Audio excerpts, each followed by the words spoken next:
This week's episode is brought to you by Fairy Godmother Travel. Ooh, spooky. They'll take all of your spooky vacation needs. Just email them at Communicore Weekly at fairygodmothertravel.com, and Teresa Corey and her band of merry fairy godmothers and witches will help you out. Ooh.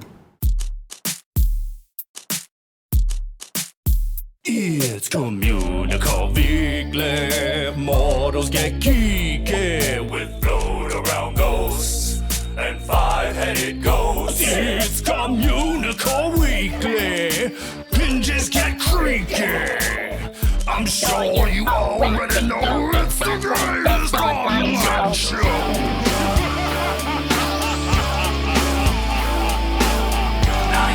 999 happy haunts, and there's room for one more.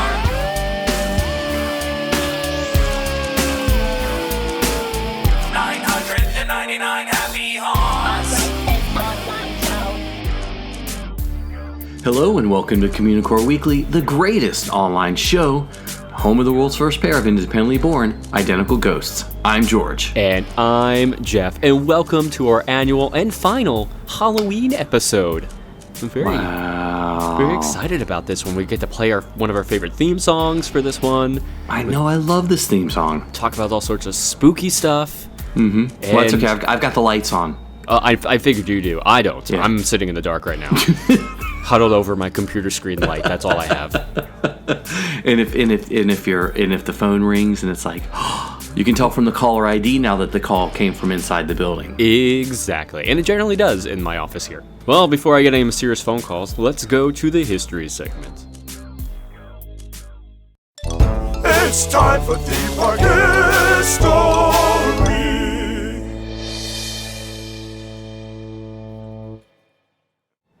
If you're a longtime listener of the show, then it's really no surprise to you that I love Halloween and the haunt season. And one of the things I look forward to the most during this time is the granddaddy of all haunts, Knott's Scary Farm. Now, throughout the end of September, all of October, and even some in November, Knott's Berry Farm basically transforms the theme park every night into the scariest theme park event in the entire world. And that's just not a tagline, that's a statement for me. There is no other event in the world that is quite like Scary Farm. I mean, it has its own unique feel, scares, and even smells. So, how did it all begin? But before I get that, they're actually open every night? Maybe not every night. Oh, okay, okay. Most nights during the Halloween season. I forget. I think they do 31 or 32 nights of haunts. That's incredible. I mean, these people are there till 1 o'clock in the morning, 2 o'clock in the morning every night, so you need to give them some days off. And that's like 4 o'clock in the morning over here. I know, so it's even later for them. Wow. Okay, anyway. So, going back to the beginning. In September 1973, the Knott's Berry Farms Operations Committee began discussing a new concept introduced by George Condos and Martha Boyd, both from the marketing department, and Bill Hollingshead, who was from the entertainment office. The trio introduced a Halloween-themed event for the evenings of October 26th to the 28th. Now, this evening entry ticket would guarantee a small amount of income during a normally slow admission season. And with the blessings of the Knott family, the employees took the lead and gave it a shot. So Boyd coined the name Halloween Haunt for the event, but beyond that, there really were no official plans for the event itself. And over the next few weeks, the Halloween weekend party would slowly come together as each department contributed ideas. Hollingshead booked local late-night horror movie host Seymour to stage a show in the John Wayne Haunted Theater to entertain guests all 3 nights. And then there was Gene Whitham, who was a ghost town gunslinger and a makeup artist, and he was hired to style custom makeup for the farm's team of stuntmen. So Whitham turned his co-workers into fully costumed monsters who were simply instructed to run around Ghost Town and terrify the guests. So obviously, all these years later, this became a tradition at Scary Farm, with Ghost Town being filled with fog nightly and the monsters roaming the darkness. The theming was minor compared to today's mazes, but the Haunted Shack became the site of the event's first monster-filled maze, renamed to be called Monster Maze for the night. The Calico Log Ride and Mine Train would follow suit, since Bud Hurlbut's friend and colleague John Waite decided that spooking up the existing attractions would be a natural fit. He visited numerous Hollywood prop houses to rent a few fake corpses, thank goodness, skeletons, and anything remotely frightening that he could get his hands on. So, Waite said, I just scattered them around, mostly in the mine ride, but had a few over in the log ride too.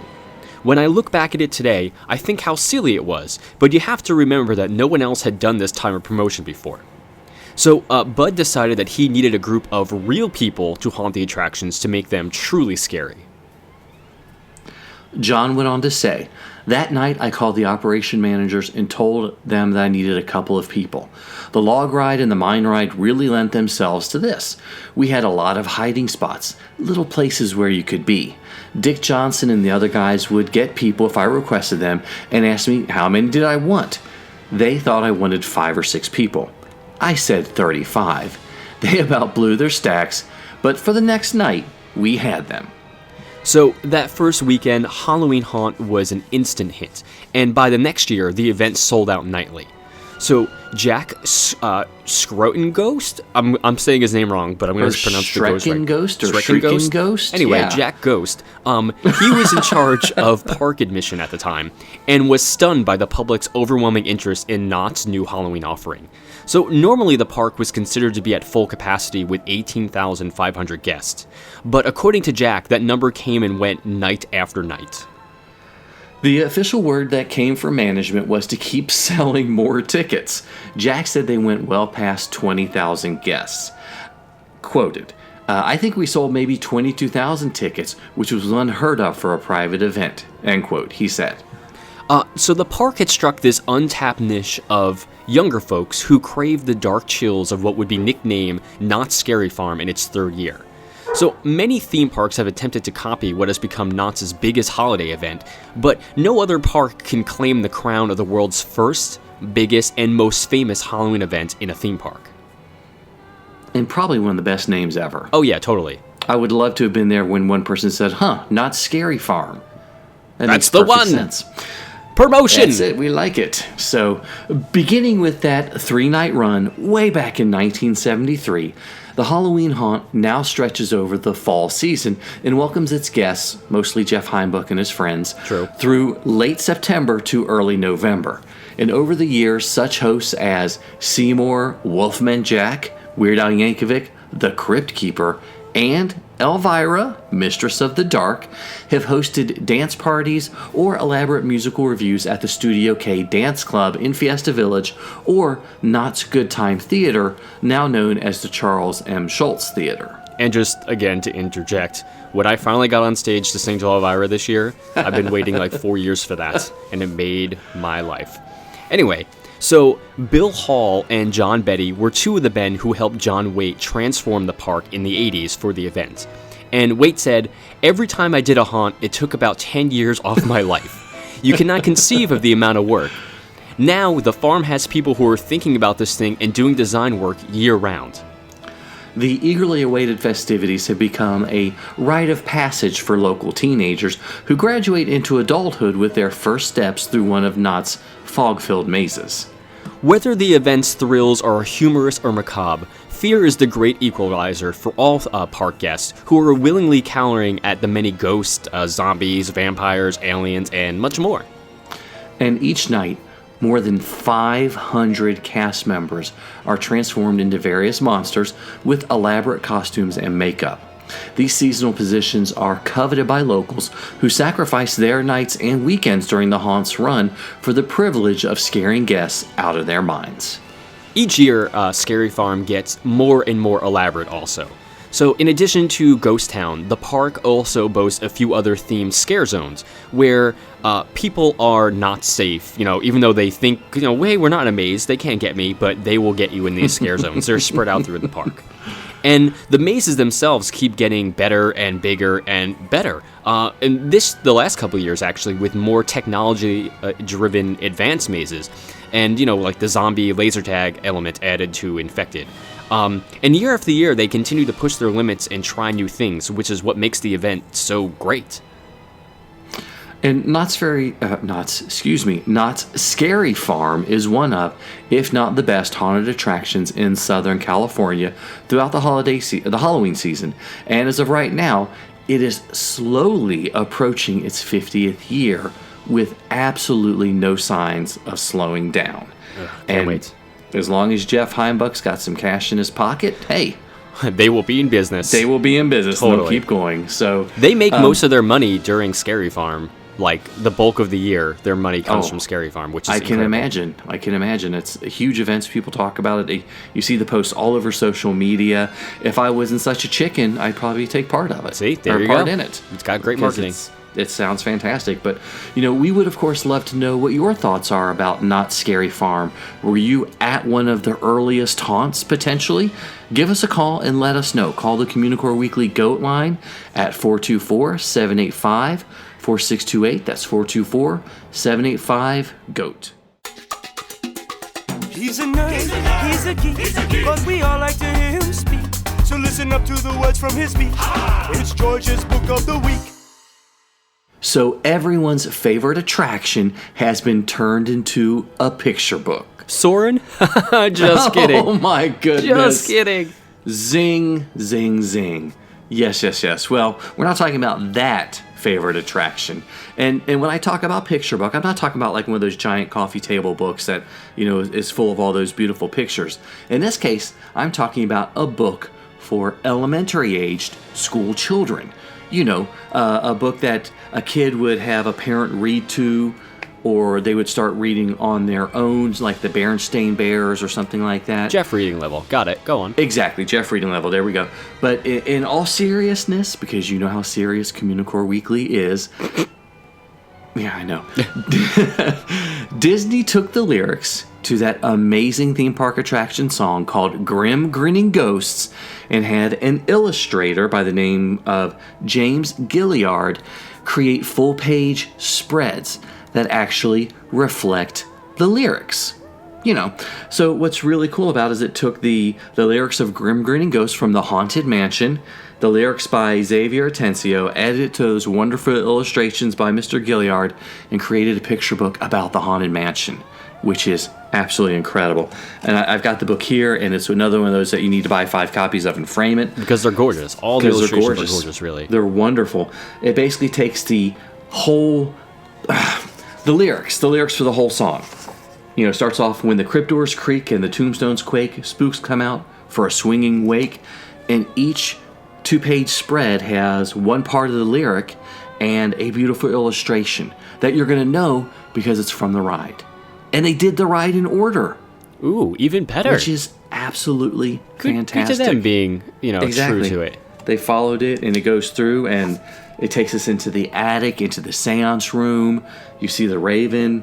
It's really, really, really well done. It's, in my opinion, a wonderful read for a child or adult who might be a little nervous about riding the Haunted Mansion. Because I've talked to adults who said they've gone to Disney plenty of times and they're too afraid to ride it. It's weird to hear you talk about yourself in the third person like that. I know, but I don't want the cadets to know. Okay, fair. I don't want the cadets to know, But it's a great way for kids to maybe see what is going to happen inside the mansion, as well as just sit down and remember how amazing of a ride the Haunted Mansion actually is. It actually, and it comes with a CD that has the song on it. In case you forgot how amazing this Exactly, song is. or you don't have 15 different MP3s on your hard drive already with different versions of the What? Who does that? Haunted Mansion song. I have no idea. Not me. And it also has some really cool end papers that have the Haunted Mansion wallpaper on it, which are absolutely fantastic to see that. So, lovely book. I know, Jeff, you had a copy of it too? Yeah. I mean, it was cool. I mean, obviously, it's a quick read for us, but for little kids, yeah. It's cool that that they have this thing. It's a good way to introduce them to the mansion. Period. But also, the illustrations are gorgeous, and if they want to, you can play the CD and read along to the song at the same time. Kind of like a book on tape, but with pictures. That's good. And there's a lot of purple in there, so Prince fans will be happy too. I'm colorblind. I can't tell. Oh, really? That's too bad. Okay. Can't tell. So anyways, this week's Book of the Week is The Haunted Mansion, with music by Buddy Baker, lyrics by Xavier Atencio, and illustrations by James Gilliard. Haunted Mansion fans are going to absolutely love it because it is wonderful. You don't know what you know till we know you. You just don't know. Here's one little fact we bet you didn't. One little fact we bet you didn't know.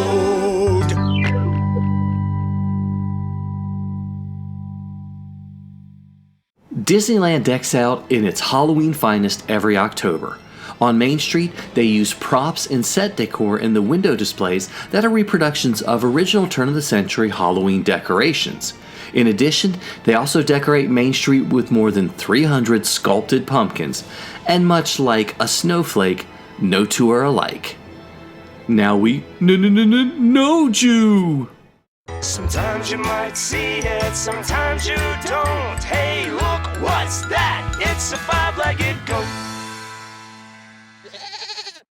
So for this special final Halloween episode, we're just going to rename this segment right now to the Five-Legged Ghost, because, even though it's still not exactly the right name, because none of the ghosts we're about to talk about have 5 legs, but we just want the word ghost in the name. So anyway, we wanted to give a brief rundown of a few of the ghosts you can find roaming the original Magic Kingdom here in Anaheim, California, Disneyland. Now, we don't actually know if any of these are true at all, or even a little bit, but perhaps they will make you look over your shoulder next time you're in the park, alone, at night, as it happens sometimes. Like I just did right now. Yeah, exactly. Great. Okay. Well, I may never go back to Disneyland again. First up is Space Mountain's Mr. One Way. He's described as a large man with red hair and a red face. The legend is that he sits in the seat next to single riders. Then he disappears by the end of the ride. He's also been spotted in the cast member locker room. And the next one is the Matterhorn ghost. So in 1984, a woman named Dolly Young was killed when she was thrown from one of the bobsleds. And ever since then, cast members who are required to walk the tracks when the ride shut down say they can hear her sometimes. And some cast members call the section of where Dolly passed away Dolly's Dip. The Crying Boy is another one, in the spookiest place in the park. The exit of the Haunted Mansion is said to be haunted by the ghost of this young boy. The story goes that the boy's mother spread her son's ashes in the Haunted Mansion without Disneyland's permission. Legend has it that the ghost also appears on the Pirates of the Caribbean ride. There is also a ghost dressed in a white 19th century gown that has been spotted on Main Street after dark.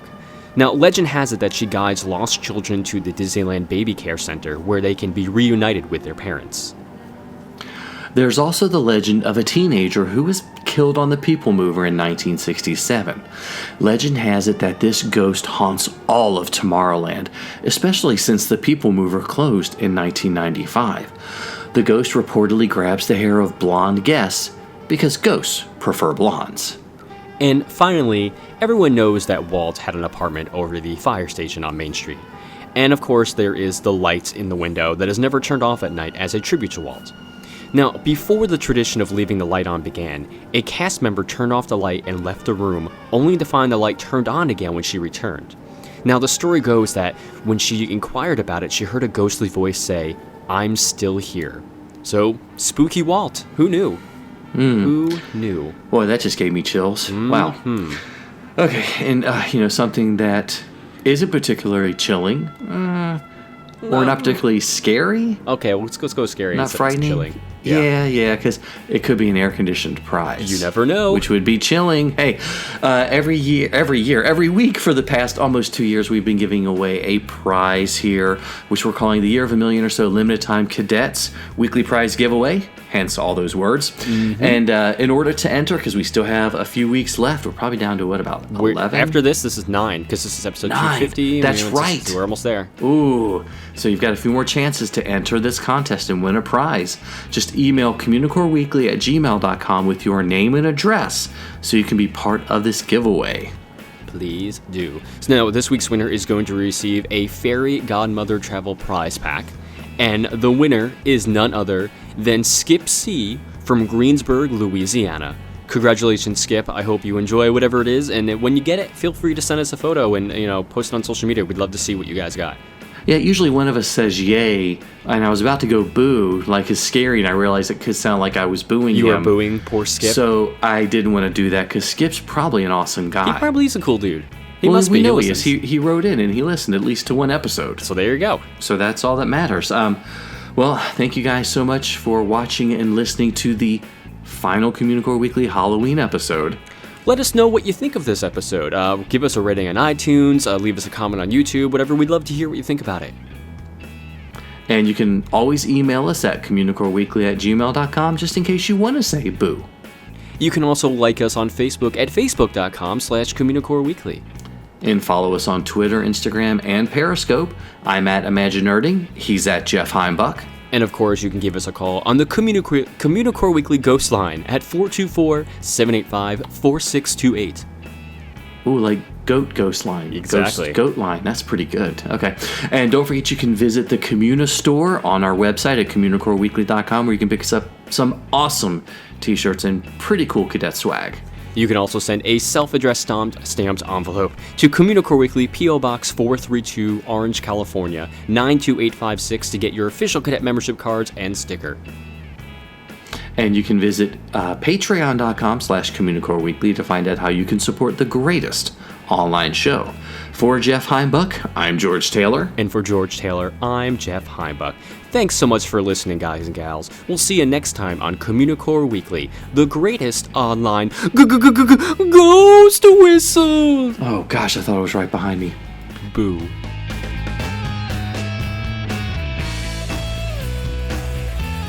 Peanut custard.